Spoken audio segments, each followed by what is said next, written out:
Hello, BookTube. I've got a Tuesday MegaStuff video for you today. We'll try to keep this brief. I said that the last two MegaStuff videos. They were both almost an hour long. We'll see if we can do better today. I've got a quick Preptober update for you. Not a separate Preptober video. Quite a few of you have been emailing me saying that you would really appreciate separate Preptober videos on aspects of Preptober rather than on just my own personal travails. Message received. That is a very good idea. It's high time I did that, so I will do that. I think I'll start tomorrow. We have a few days left before NaNoWriMo. I'm assuming that those of you who are prepping for NaNoWriMo, National Novel Writing Month, are already well along in that. So I'll make a couple of videos to sort of add my encouragement. But my own Preptober update for today is one of desperation. I outlined the whole story with you in several other MegaStuff videos that I had a story already. Kendra Victrix, I was plotting it, I was fleshing it out with details, and then suddenly I lost the interest in it, just completely lost interest in it. And I was originally talking about forging on anyway, because forging ahead anyway with a project in which you are no longer interested is something that if you are, like for instance, a professional writer, you're going to have to do that. Might as well learn it. It's not a pleasant lesson, but you might as well learn it, you might as well do it. But I thought, NaNoWriMo is free. It's voluntary. No one's paying me to do it, so I don't have to.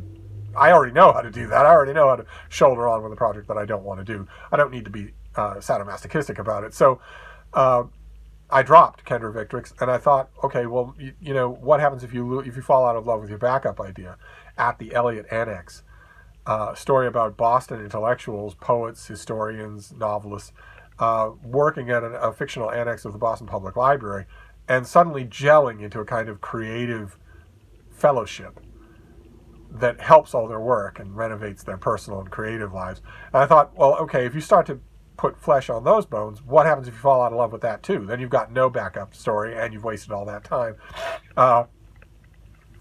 But out of desperation, and because I don't have any other backup ideas that are ready or even close, right now I'm going with that. I'm going to do At the Eliot Annex for NaNoWriMo. So I am right now hatching out quickly my cast of characters and the works they're working on and the atmosphere of At the Eliot Annex, the employees, etc.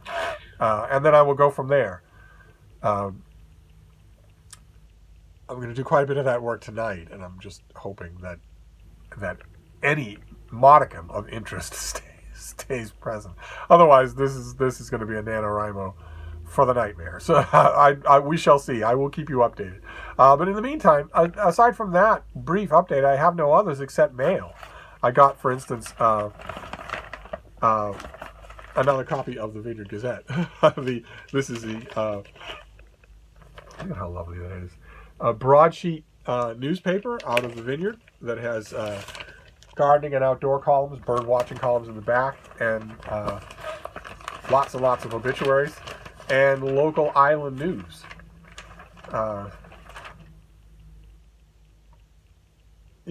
Local island news. I think it's just delightful. I love it. So I must have been backed up an issue because I got two almost back to back. And then I have two packages. A skinny little box, so we'll do the box first, and then a big white envelope. But we might as well, rather than hold these over, we might as well see. This first one is the box. I usually save the boxes for last, but this is tiny.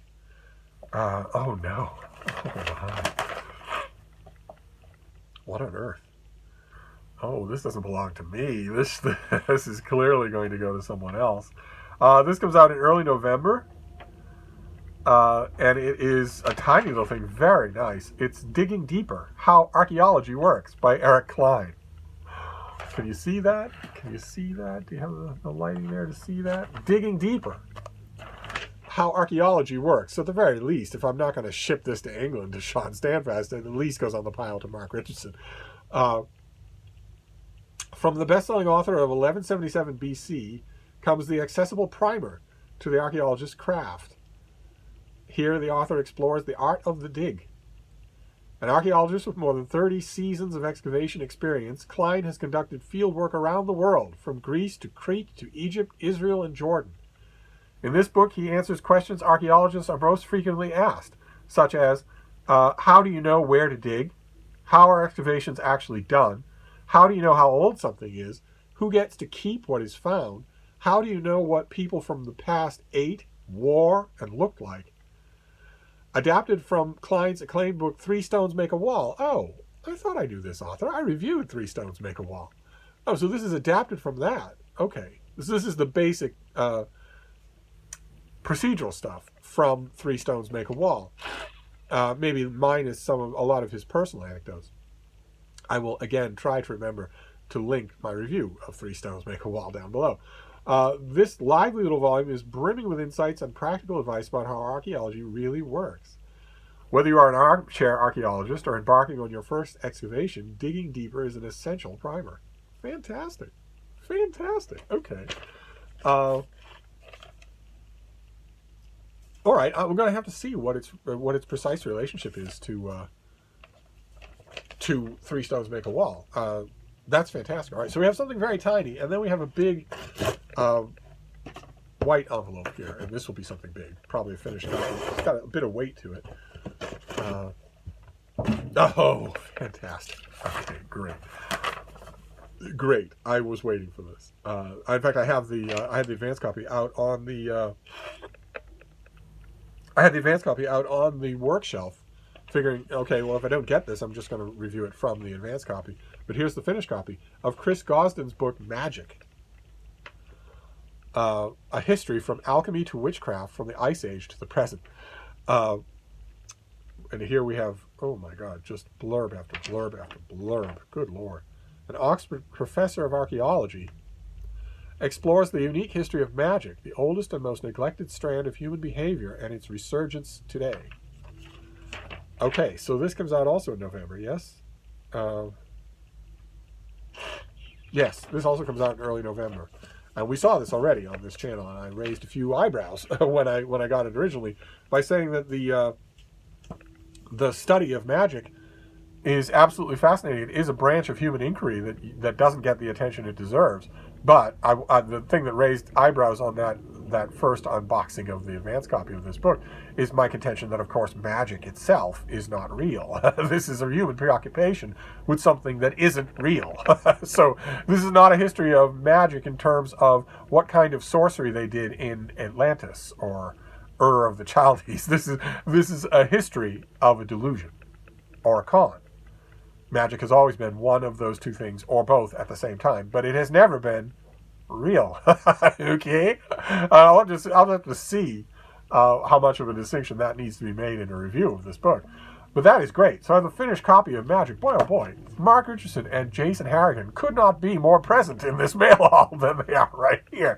The occult and the supernatural is an interest of Jason's. Mark used to be an archaeologist. So it'd be nice if I had it at my own mail haul, but no, this is clearly theirs. So that's it. That is your MegaStuff video for today. Look at that. It's 9 minutes instead of 40.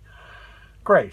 So I'm going to wrap this up and dig into these books a little, and then spend the rest of the afternoon, all of the evening, and all night long without any break at all sneezing. So no videos, of course. You'll have to make do with the videos that I've made. And then if I recover, if I don't die, we'll see each other tomorrow. Thank you, BookTube.